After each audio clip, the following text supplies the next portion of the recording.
पावसानं एकीकडे शेतकऱ्यांचं कंबरडं मोडलेलं असताना दुसरीकडे शेतकऱ्यांसमोरची एक मोठी समस्या आहे ती बोगस बियाणांची।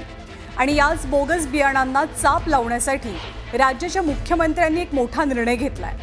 जिल्हाधिकाऱ्यांनी लिंकिंगबाबत कडक निर्देश द्यावेत आणि कंपन्या जर सक्ती करत असतील तर कंपन्यांवरती कारवाई करावी असे आदेश मुख्यमंत्र्यांचे।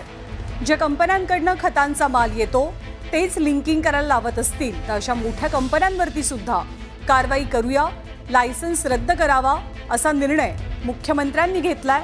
याबाबतीत त्यांनी भाष्य केलंय।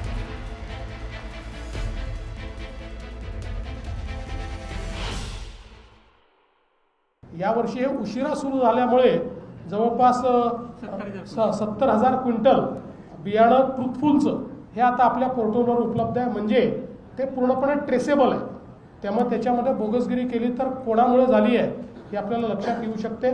पुढच्या वर्षीपासून 100% बियाणं ट्रुथफुलचंही हे आपल्या साथी पोर्टलवर असेल। त्यामुळे हा जो काही बोगस बियाणाचा विषय आहे हा विषय निश्चितपणे आपण बंद करू।